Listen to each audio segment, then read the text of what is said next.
Mahadev Shri દાતારેશ્વર investment તરફથી આપ સર્વેને નવા વર્ષની ખૂબ ખૂબ શુભકામનાઓ। નવા વર્ષની શરૂઆત કરવા માટે લાભ પાંચમ તિથિ ખૂબ જ અગત્યની માનવામાં આવે છે। તો આ લાભ પાંચમની તિથિને શા માટે આપણે આપણા જીવનમાં એક અલગ સ્થાન આપ્યું છે, ચાલો આપણે જોઈએ આના 5 મહત્વના મુખ્ય કારણો।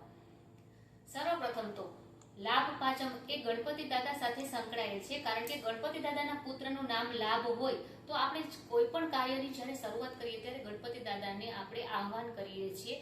તો આપણે ગણપતિ દાદા આપણા સર્વેનું મંગલ કરે, એક જીવનમાં શરૂઆત સમૃદ્ધિ લાવવા માટેની આપણને એક સોનેરી તક આપે, એ માટે પણ આપણે ગણપતિ દાદાને લાભ પંચમીના દિવસે યાદ કરીએ છીએ। બીજું, લાભ પંચમી છે એ સૌભાગ્ય પંચમી અને જ્ઞાન પંચમી પણ કહેવામાં આવે છે।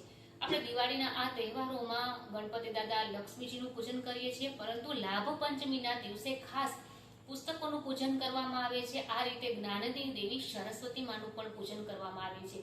જો સરસ્વતી માની અપાર કૃપા હશે તો આપણને લક્ષ્મીજીની પણ અપાર કૃપા બની રહેશે। આ સાથે લાભ પંચમીનું બીજું એ પણ કારણ છે કે આપણે જે દિવાળીના તહેવારો હોય છે એ 11 થી શરૂ થઈ અને ભાઈબીજના દિવસે પરિપૂર્ણ થતા હોય છે। આ 7 દિવસ લોકો પોતાના સગાવાલા પરિવાર સાથે ખૂબ જ ધામધૂમથી આ તહેવાર ઉજવે છે।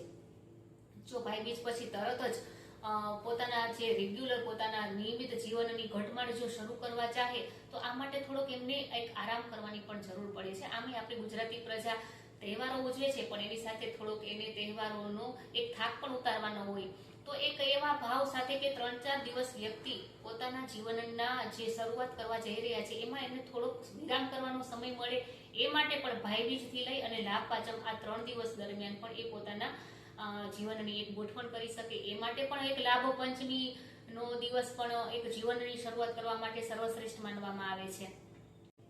ચોથી વસ્તુ છે કે લાભ પંચમી છે એ પંચમય ના દિવસે ઉજવવામાં આવે છે, એટલે કે આપણે ગુજરાતીમાં એક કહેવત છે કે પંચ ત્યાં પરમેશ્વર, કે કોઈ પણ 5 તત્વો હોય, કોઈ પણ 5 વસ્તુ હોય કે કોઈ 5 સમુદાય હોય ત્યાં પરમેશ્વરનો વાસ રહેલો હોય।